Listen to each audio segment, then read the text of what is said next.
Le ministre de l'Énergie des Émirats Arabes Unis s'est présenté devant les caméras hier et a prononcé une phrase à laquelle je prête une attention particulière parce que les mots précis qu'il a utilisés font un travail très précis. Il a dit « Le moment est venu de nous concentrer sur ce que dicte notre intérêt national ». Puis il a annoncé que les Émirats Arabes Unis, membres fondateurs depuis 1967, avant même d'être un pays, quitterait l'OPEP à compter de vendredi, dans 3 jours. Pendant qu'il disait cela, Téhéran n'a rien dit. Le ministère iranien des Affaires étrangères n'a publié aucun mot sur cette sortie.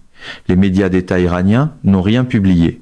L'Iran, qui attaque des navires émiratis, dont la fermeture d'Ormuz a suffisamment restreint les exportations pétrolières des Émirats Arabes Unis pour que le ministre de l'Énergie dise à CNN, devant les caméras, que le moment de partir était le bon précisément parce que Ormuz est fermé, n'a rien dit au sujet du fait d'avoir poussé le 3e plus grand producteur de l'OPEP hors de l'organisation que l'Iran a aidé à fonder en 1960. Tous les médias couvrent cela comme 3 histoires distinctes. L'histoire structurelle de l'OPEP, ce que la sortie des Émirats Arabes Unis signifie pour la capacité de coordination du cartel. L'histoire saoudienne, l'Arabie saoudite qui tient désormais seule l'organisation debout, et l'histoire du marché pétrolier, le brut qui dépasse les $100 le baril en quelques heures. 3 histoires, 3 conférences de presse, 3 groupes d'experts. Je soutiens que les 3 sont fausses parce qu'il ne s'agit pas de 3 histoires distinctes. Il s'agit d'une seule histoire. Et cette histoire ne porte pas sur la structure de l'OPEP, sur le fardeau plus lourd de l'Arabie saoudite ou sur les prix du pétrole. Elle porte sur ce que l'Iran vient de faire sans quitter l'OPEP, sans dire un mot, et sur la raison pour laquelle la Chine a construit le système qui a rendu cela possible. Il faut commencer par le mécanisme précis parce que la façon dont la sortie des Émirats Arabes Unis est rapportée passe à côté de la partie la plus alarmante de cette histoire. L'Iran n'a pas quitté l'OPEP, l'Iran a détruit la pertinence de l'OPEP de l'intérieur. Voici comment cela fonctionne. La fonction centrale de l'OPEP consiste à coordonner la production entre ses membres afin de stabiliser les prix du pétrole. Cette coordination exige que les membres puissent réellement produire et exporter leur pétrole. Lorsqu'un membre utilise la force militaire, la fermeture d'Ormuz, des attaques de missiles contre la navigation, des frappes de drones contre des ports émiratis pour limiter la capacité d'un autre membre à exporter, le mécanisme de coordination de l'OPEP se brise. Les Émirats Arabes Unis disposent d'une capacité de production de 8 millions de barils par jour. Cette capacité est limitée par la fermeture d'Ormuz imposée par l'Iran. Le ministre de l'Énergie des Émirats Arabes Unis l'a confirmé directement. Le moment de la sortie est le bon parce que Ormuz est fermé et que l'impact sur les marchés sera limité. Il faut lire cette déclaration avec précision. Les Émirats Arabes Unis disent ceci. À cause de ce que l'Iran a fait à Ormuz, notre pétrole ne peut de toute façon pas atteindre pleinement les marchés. Donc quitter l'OPEP ne nous coûte rien pour l'instant et nous donne une liberté d'action lorsque Ormuz finira par rouvrir. L'Iran a rendu l'adhésion des Émirats Arabes Unis à l'OPEP sans valeur en fermant le passage par lequel circule le pétrole émirati. Une fois cette adhésion devenue sans valeur, les Émirats Arabes Unis sont partis. L'Iran a brisé le mécanisme de l'OPEP pour les Émirats Arabes Unis sans toucher à la liste des membres de l'OPEP et l'Iran n'est jamais parti. C'est une histoire plus précise et plus alarmante que celle d'une simple perte de membres pour l'OPEP. C'est l'histoire d'un membre fondateur d'une institution vieille de 66 ans qui utilise la force pour rendre cette institution inutile pour un autre membre, de l'intérieur même de l'institution, tout en restant membre lui-même. Aucune règle de l'OPEP ne couvre cette situation. Il n'existe aucun mécanisme permettant de sanctionner l'Iran pour avoir fermé une voie maritime dont tous les autres membres dépendent. Il n'existe aucun vote par lequel l'Iran pourrait être expulsé. L'Iran siège dans la même organisation que l'Arabie saoudite, l'Irak, le Koweït, le Venezuela, la Libye, le Nigeria, le Gabon, la Guinée équatoriale, la République du Congo, et l'Iran a rendu l'organisation incapable de fonctionner pour son 3e plus grand producteur. L'OPEP ne peut rien faire à ce sujet. Et l'Iran sait que l'OPEP ne peut rien faire à ce sujet. Maintenant, ce que cela me dit sur la position de l'Amérique, c'est que la fragmentation de l'OPEP sous la pression iranienne modifie l'architecture énergétique que l'Amérique supposait voir se stabiliser une fois Hormuz rouvert. L'Amérique est entrée en guerre contre l'Iran en partie pour ouvrir Hormuz et restaurer l'ordre énergétique mondial. L'hypothèse implicite de cette stratégie était que l'ordre énergétique mondial, le système de coordination de l'OPEP, les infrastructures d'exportation du Golfe, les canaux établis par lesquels circule le pétrole mondial seraient intacts lorsque Hormuz rouvrirait, prêts à absorber le flux restauré. Dans une salle de presse à la manière de Trump, cela serait vendu comme une stratégie, briser le toit, puis se vanter que la pluie prouve que la maison avait besoin d'être rénovée. Cette hypothèse est désormais fausse d'une manière précise et mesurable. Les Émirats arabes unis, avec une capacité de 8 millions de barils par jour et l'ambition d'atteindre 5 millions de barils par jour d'ici 2027, fonctionneront comme un producteur non membre de l'OPEP après le 1er mai. Les producteurs non membres de l'OPEP ne fonctionnent pas sous une discipline de quotas. Ils pompent autant qu'ils le peuvent et laissent le marché s'ajuster. Lorsque Hormuz finira par rouvrir, le pétrole émirati circulera vers les marchés mondiaux sans coordination de l'OPEP. Cette offre supplémentaire non coordonnée influencera les prix d'une manière que l'architecture de l'OPEP d'avant-guerre était conçue pour gérer. L'action militaire américaine visant à ouvrir Hormuz produit, de l'autre côté de la guerre, une architecture énergétique moins stable, moins coordonnée et moins prévisible que celle qui existait avant le début de la guerre. Le remède fracture le patient, c'est le genre de remède qui paraît impressionnant seulement si le médecin tient un micro de campagne plutôt qu'un dossier médical. Il existe une deuxième dimension à ce que la position américaine a produit et que la couverture médiatique ne nomme pas. Pendant des décennies, l'Amérique s'est plainte de l'OPEP. Trump a qualifié l'OPEP de cartel qui arnaque le monde en gonflant les prix du pétrole. La position américaine de longue date était que la coordination de la production par l'OPEP constituait une forme de manipulation du marché qui devait être démantelée. Cette position n'a jamais été appuyée par une action militaire contre l'OPEP. Les alliés du Golfe de l'Amérique étaient au sein de l'OPEP et l'Amérique avait besoin de ces relations. Mais la position rhétorique était cohérente. OPEP mauvaise, marché libre bon, discipline de production nuisible aux consommateurs. Le slogan était propre, la mécanique dessous ne l'était pas, mais les slogans ont rarement à passer par Hormuz. L'Amérique mène maintenant une guerre qui démantèle l'OPEP, non pas par conception, mais par conséquence. La fermeture d'Hormuz par l'Iran, rendue possible par la flotte fantôme construite par la Chine, rend le mécanisme de coordination de l'OPEP inutile pour les Émirats arabes unis et peut être pour l'Arabie saoudite.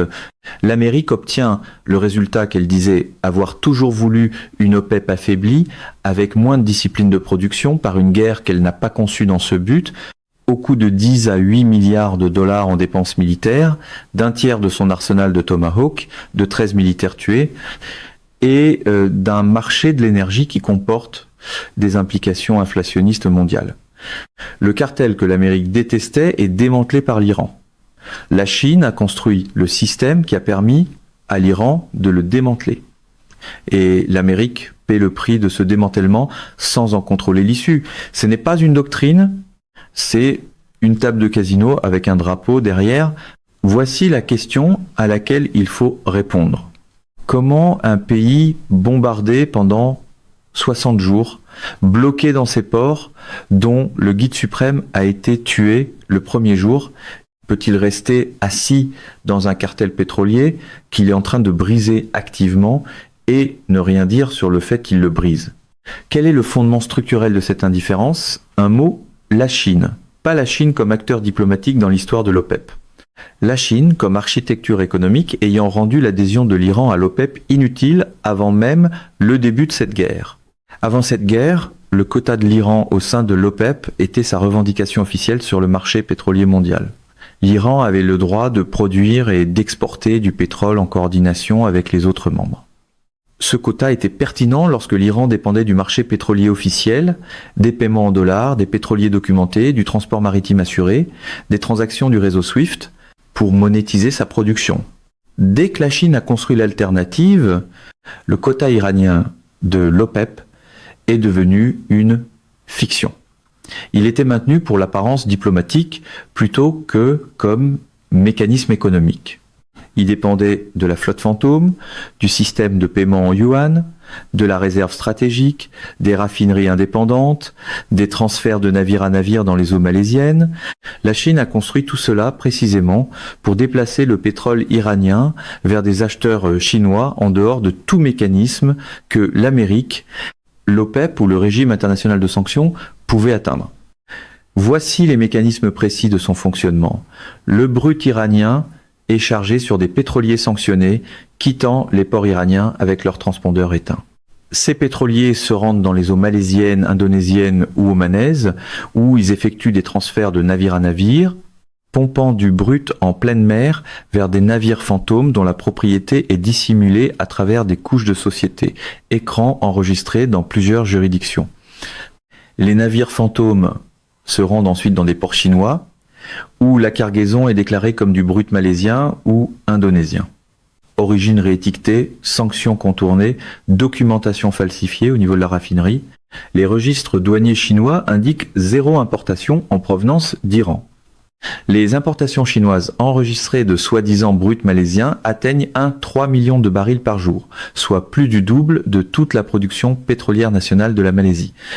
L'arithmétique ne fonctionne pas, à moins que le brut vienne d'ailleurs. Toute personne ayant accès aux données publiques de navigation peut le voir. L'arithmétique est têtue comme ça. Elle n'applaudit pas simplement parce qu'un podium dit formidable. Les paiements passent par des banques chinoises de second rang, qui n'ont aucune exposition aux relations bancaires correspondantes américaines, le lien qui permet aux sanctions du Trésor américain d'atteindre les institutions financières internationales. Le pétrole iranien est vendu à des acheteurs chinois en yuan. Les transactions en yuan sont traitées en dehors du réseau SWIFT.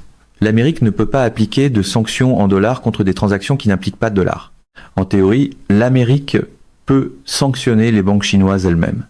En pratique, sanctionner les banques chinoises qui traitent des transactions en yuan exige de confronter directement le système financier chinois, ce que l'Amérique a constamment refusé de faire, parce que le sommet du 14 mai et la relation bilatérale qu'elle gère dépendent de l'absence d'une telle confrontation. Une menace qui s'arrête à la première porte verrouillée reste utile pour la télévision, simplement moins utile pour la stratégie. Et le chiffre qui rend concrète l'indifférence de l'Iran envers l'OPEP est celui-ci. L'Iran a exporté 1,24 millions de barils par jour pendant les semaines les plus intenses de ce conflit, alors qu'Ormuz était largement fermé, que les bombardements américains étaient à leur sommet et que 38 navires avaient été refoulés par le blocus américain. C'est plus que ce que l'Iran exportait avant le début de la guerre. Le quota iranien de l'OPEP n'a jamais été ce qui maintenait le pétrole iranien en circulation. C'est le système chinois qui maintenait le pétrole iranien en circulation. Et le système chinois n'exige ni adhésion à l'OPEP, ni quota de l'OPEP, ni accès à Hormuz, ni paiement en dollars, ni légitimité diplomatique auprès des pays qui regardent les Émirats arabes unis quitter la salle. J'appelle cela l'inversion de la pertinence. Et une fois que cela est compris, il devient clair comment l'Iran a détruit la fonction de l'OPEP de l'intérieur en utilisant un système construit par la Chine, sans tirer un seul coup de feu contre le cartel, sans le quitter, sans même commenter sa fragmentation. Il devient également clair pourquoi le cartel que l'Amérique détestait depuis des décennies est maintenant le cartel détruit par l'Iran, et pourquoi la Chine est l'architecte de ces deux résultats. Pendant ce temps, la rhétorique anti-cartel la plus bruyante a réussi à arriver en retard à sa propre victoire, tout en perdant encore le volant. Maintenant, ce à quoi l'Arabie Saoudite fait face compte, parce que l'histoire saoudienne est la partie de la couverture d'aujourd'hui qui est le plus directement liée à ce qui vient ensuite. L'Arabie Saoudite est désormais la force dominante incontestée de l'OPEP, non pas parce qu'elle est devenue plus forte, mais parce que les Émirats arabes unis sont partis. L'Arabie Saoudite produit environ 9 à 10 millions de barils par jour. Le départ des Émirats arabes unis retire à l'organisation son défenseur le plus vocal de quotas de production plus élevé et le centre alternatif de pouvoir du Golfe le plus disposé à s'affirmer. L'Arabie Saoudite aimait avoir les Émirats Arabes Unis au sein de l'OPEP parce que l'ambition émiratie de produire davantage lui fournissait un partenaire de négociation dont les intérêts s'alignaient parfois contre les préférences de production plus faibles d'autres membres. La sortie des Émirats Arabes Unis laisse l'Arabie Saoudite sans cet allié interne. Il y a aussi une dimension financière précise à ce dont l'Arabie Saoudite hérite. Les Émirats Arabes Unis avaient été l'un des porte-paroles les plus crédibles de l'OPEP dans les relations avec les producteurs non membres de l'OPEP, avec la Russie dans le cadre de l'OPEP+, avec les États-Unis dans la diplomatie énergétique et avec les acheteurs asiatiques dans les négociations de contrats à long terme. Le départ des Émirats Arabes Unis réduit la capacité diplomatique de l'OPEP précisément au moment où l'organisation a le plus besoin de capacité diplomatique. Pendant une guerre qui a fait de son membre fondateur l'Iran, la principale force de déstabilisation des marchés de l'énergie que le cartel avait été conçu pour stabiliser. Plus précisément, l'Arabie Saoudite se trouve maintenant dans la position suivante. Elle doit coordonner sa politique de production pétrolière avec l'Iran, un membre fondateur dont la fermeture d'Ormuz coûte des revenus d'exportation à l'Arabie Saoudite, parce que le pétrole saoudien transite également par Ormuz. L'Arabie Saoudite ne peut pas exporter toute sa capacité de production pendant qu'Ormuz est restreint. L'Arabie Saoudite est dans la même organisation que le pays qui restreint ses exportations. Il n'existe aucun mécanisme de l'OPEP permettant à un membre fondateur de voter l'expulsion d'un autre membre fondateur pour avoir fermé le détroit. Il n'existe aucune clause de sortie que l'Arabie Saoudite puisse invoquer.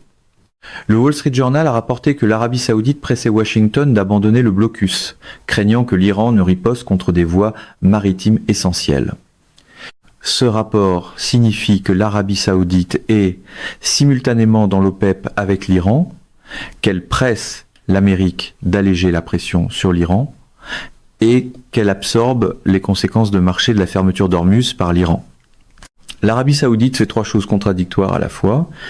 La sortie des Émirats Arabes Unis rend la contradiction plus visible en retirant la volonté du troisième plus grand producteur de la soutenir. Pour tout mégaphone aligné sur Trump à la recherche d'un titre simple, c'est ici que la carte devient fâcheusement tridimensionnelle. La question de savoir si l'Arabie Saoudite sera la prochaine n'est pas théorique. C'est une question structurelle sur la durée pendant laquelle l'Arabie Saoudite peut rester au sein d'une organisation dont le membre le plus déterminant utilise activement la force pour limiter les exportations d'autres membres. Le ministre de l'énergie des Émirats Arabes Unis a dit que cette sortie n'avait rien à voir avec les frères ou les amis de l'OPEP. Il faisait preuve de diplomatie. La condition qui a rendu cette sortie possible, Ormuz fermé par un autre membre de l'OPEP, n'a pas changé. L'Arabie Saoudite fait face à la même condition.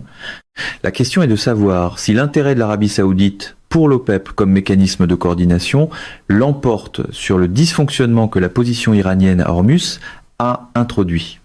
Lorsque ce ne sera plus le cas, l'Arabie Saoudite fera le même calcul que les Émirats Arabes Unis. Et le titre de cette vidéo ne sera plus une prédiction. Il sera une description de ce qui s'est produit. Le contre-argument le plus fort est que l'histoire actuelle de l'OPEP ne change rien sur le plan stratégique et que la lecture optimiste a un poids réel. La sortie des Émirats Arabes Unis de l'OPEP relève principalement d'un positionnement commercial antérieur à cette guerre. Abu Dhabi s'est irrité pendant des années des quotas de production, poussant à plusieurs reprises pour obtenir des allocations de production plus élevées, tandis que l'Arabie Saoudite restreignait l'offre pour gérer les prix. La concurrence entre l'Arabie Saoudite et les Émirats Arabes Unis pour les investissements étrangers et le statut de centre financier se construit depuis une décennie. L'ambition des Émirats Arabes Unis d'atteindre une capacité de 5 millions de barils par jour d'ici 2027 allait toujours créer des tensions avec la discipline de quotas de l'OPEP. Le ministre de l'énergie l'a dit explicitement. Cela n'a rien à voir avec l'un ou l'autre de nos frères ou amis au sein du groupe. Ce n'est pas seulement une couverture diplomatique. La logique commerciale sous-jacente était présente avant le 28 février. Sur le rôle de l'Iran, le meilleur argument adverse affirme que l'Iran n'a pas stratégiquement brisé l'OPEP. L'Iran a fermé Ormuz pour se défendre contre une campagne militaire américaine. Les conséquences pour l'OPEP sont des dommages collatéraux d'une posture défensive et non une stratégie délibérée visant à fracturer l'organisation. L'Iran a tout intérêt à une OPEP fonctionnelle qui inclut les producteurs du Golfe, parce qu'un marché pétrolier stable profite aux revenus d'exportation iraniens à long terme une fois les sanctions levées et Hormuz rouvert. Briser l'OPEP n'est pas dans l'intérêt de l'Iran. Le calendrier coïncide avec le choc énergétique de la guerre.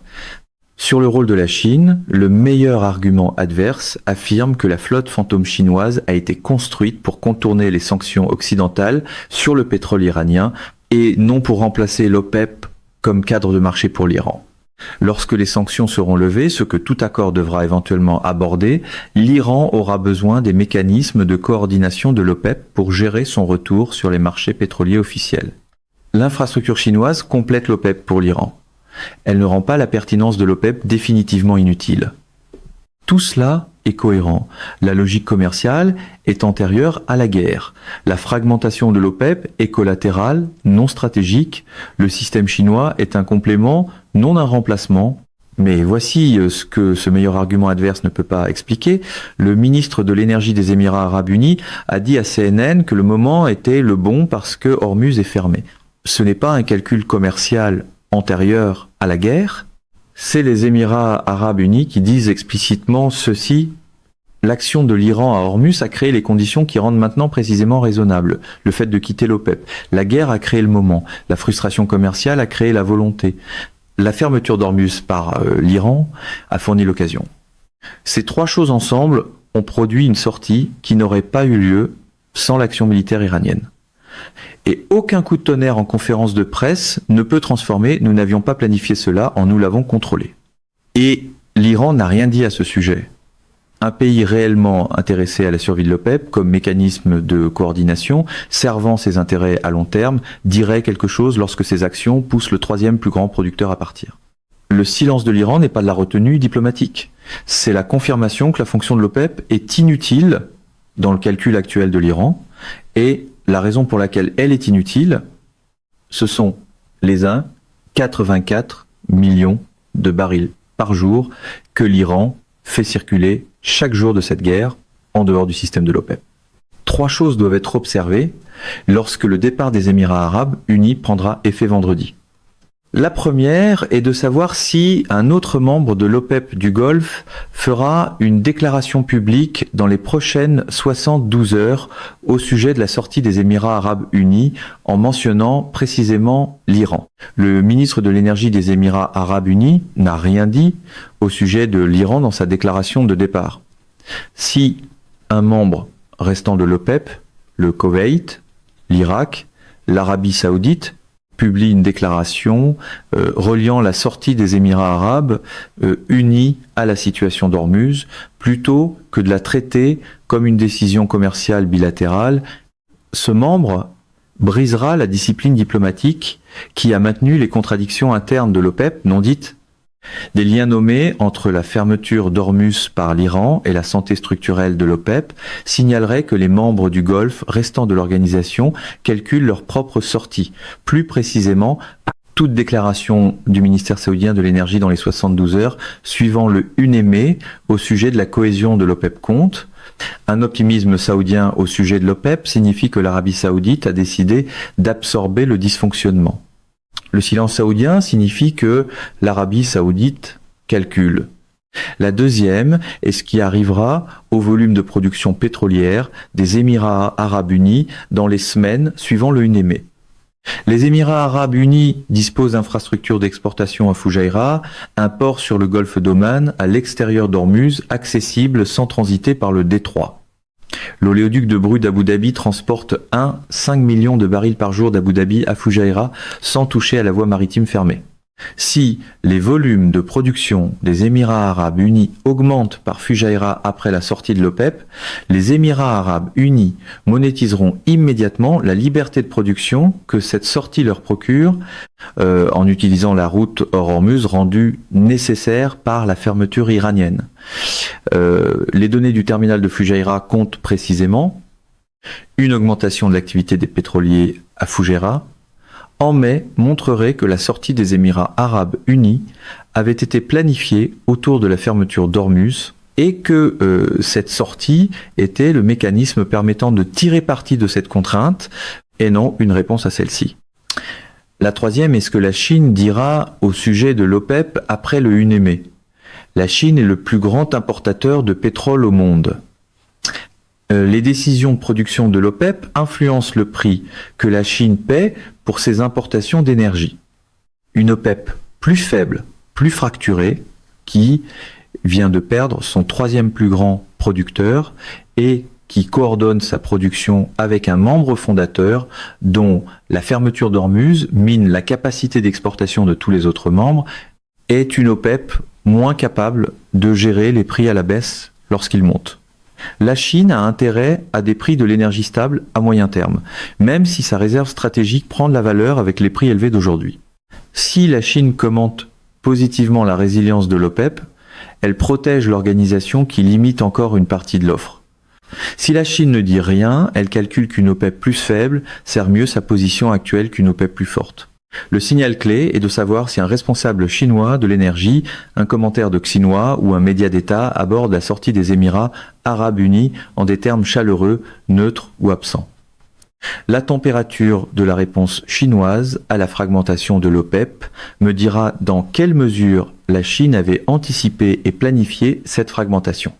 C'est le genre de silence qu'aucun slogan de rassemblement ne peut décoder. Et c'est précisément pour cela qu'il compte. Cet argument doit être testé contre l'épreuve. Lisez la déclaration exacte du ministre de l'énergie des Émirats arabes unis à CNN. Le moment est le bon parce qu'Ormuz est fermé. Lisez l'évaluation énergétique de Riyad, perdre 8 millions de barils par jour de capacité retire un outil réel des mains de l'OPEP. Lisez les données d'exportation de l'Iran, 4,24 millions de barils par jour pendant le pic du conflit, plus que les niveaux d'avant-guerre. Lisez les registres douaniers chinois indiquant 0 importation en provenance d'Iran, parallèlement à 3 millions de barils par jour de soi-disant brut malaisien, soit plus du double de la production nationale de la Malaisie. Lisez ces 4 éléments ensemble et posez la question que la couverture médiatique de l'OPEP ne pose pas. L'Iran est membre de l'OPEP depuis 1960. Pendant 66 ans, l'Iran a été l'une des 5 voix fondatrices du cartel.